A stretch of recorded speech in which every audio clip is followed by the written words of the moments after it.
Good morning, everybody. Once again, my name is Romeo Josey. Hi there. Now, our sign of interest was Clifton Heritage National Park. I'm sure you're all familiar with it. We wanted one of the main purposes for doing this is for education, as well as tourism and cultural heritage and ecosystem monitoring. And we wanted to take this so much, create it in a digital sense, and be interactive on the site for tourists, as well as we can use it in educational purposes. Like I mentioned, the site was for ecosystem monitoring, educational, historical importance, and heritage.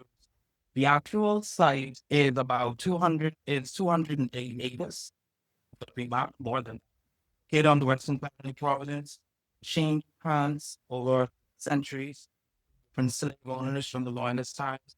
And in 2000, it was under the Christian administration, it was established as a national protected area. Some of the places that you have there are the Great House, which is a ruin now, Carriage House. You have monuments and artists places out there, such as the Sacred Space and underwater statue. And also you have Venus beaches out at the Sheep Joint. Clifton Heritage National Park, coastal marine areas, copper spores that all need monitoring, turtle nesting that all need monitoring, and also for the sake of tourists and persons they come out and educated locals as well. Recently, we had the 𝗏𝗏𝗶𝗴𝗵𝗁𝗁 Bank here, and they had a tour out there of the Clifton Heritage Park. We also have a lot of stakeholders such as vendors and birders, and also, like I mentioned, the coastal areas that need monitoring.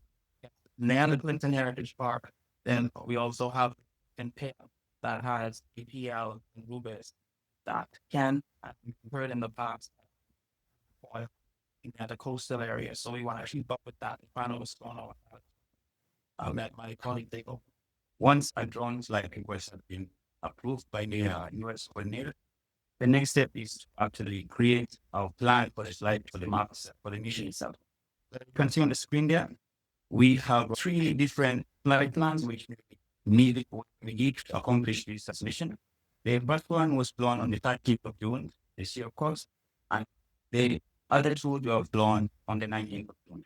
And the first one took only 1 battery, while this was took 2 batteries, making that to the low. But the time for the complete mission was 61 minutes, and the total images second was 540. The same flight was 3 flights, and all the flights were flown at an altitude of 120 or 400 feet. Now, once that is finished, all right, so apart from that, we also did other flight surveys. We did 360 drone panorama. And I would like to say that most of the panoramas, they can be used in taller buildings because you can take a picture. If you throw a panorama to a room full of people, let's say stakeholder farmers, you will get them to talk. Okay, so everybody can have an insight on what a panorama is showing there. You cannot get from a normal picture. So we did 4 panoramas. We did the coastal panorama, we did the Red House, we did the rupees, and we also did the slave village. All of them are different heights, as you can see on the slide. Also, we did other monitoring tools or monitoring surveys with 2 videos of and now cyberspace was one of the area of interest to Clifton Heritage because, as Romeo said, that this is also a cultural site.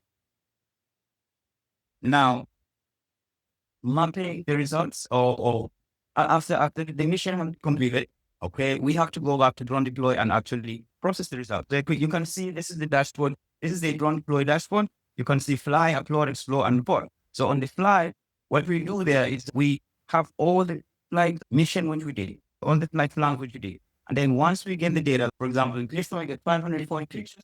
We upload them and let them process. And then once you upload them, you will get what? You'll get a 𝗏𝗏𝗃𝗃 map, okay, which you can explore. Now, also you can see that on the screen you have map analysis. I would like to briefly talk about that. You can see down there we have plant health. Now, for someone who is agricultural like me, okay, plant health is it's very important. If this was solely an agricultural map, I would have used that tool there to actually see the different aspects of plant health which we have. But because this one is a multi-purpose map, we did not actually do that. We also got an elevation map, which we'll see going forward. Now, on this side here, you can see that we have an annotation tool. Okay, my colleagues will be talking about annotation. So this is where you can actually put adjectives on the map, okay, of the points of interest. For example, if you want to annotate the survey space, okay, you can choose a color there. You can choose a point which will give you the GPS coordinate of that particular one.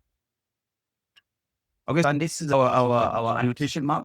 Okay, you can see we actually arrange them. We color code them according to the different categories. We have the roads. Okay, they have one color. Then we have the infrastructure. They have one color. Also, I like to mention the red ones. The red annotation actually show the issues which we had. I don't know any familiar Josey, but there's a canal there which was built. I don't know how it was built, but I'm sure I had a lot of impact on the beach itself. Now, this is our drawn results or our drawn first. The first one is a 2D 𝗪𝗏𝗪𝗁 map. As you can see, it has a space at the middle. Okay, and that is because during the day of the flight, it was very hot. And the drone was flown at 120-meter height. Okay, so because of the atmospheric condition during that day, okay, we assume that, or we gave a guess, or we gave an assumption that because of those conditions, okay, the images were not taken properly and could not stitch on the map. Okay, so the middle map is actually an elevation map. You can see the blue line show the low-lying areas. That's the coastal belt, so of course it's lower than the terrestrial. And then the other one is the annotation map over it. Now, moving forward, what will be our monitoring strategies? Okay, we looked at some of the things which we can do. For example, we can increase or we can do a monitoring frequency of every peak tourist season. For example, if the tourist season is between, let's say, August until December, okay, then we can do a monitoring of how the site changes depending on the users. Okay, and then after that, we can also do another one and compare the results. You can also do monitoring before and after any major weather phenomenon, hurricane. Okay, we can actually do that to see the damages or the effect of that's hurricane. We can also do monthly. We can use the full moon cycles to monitor the effect of tidal currents on the coastal ecosystem. Now, additional data collection.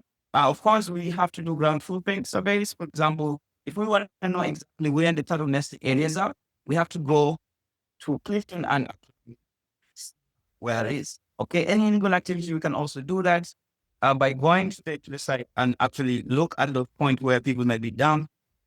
Then we can also do continuous participatory mapping exercise to increase community engagement. As I told you earlier, okay, with the panel, you can get a lot of people talking. You can get stakeholder involved. Okay, so once you go there, you want to get the information from the people who maybe have been living there for so long, maybe they work there. Those people will give you more information than just you getting a picture from a drone.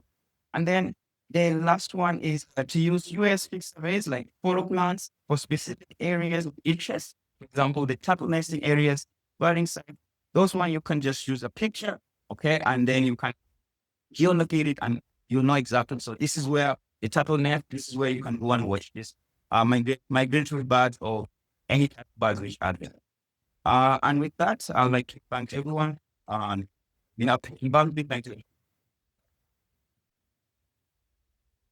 you. Thank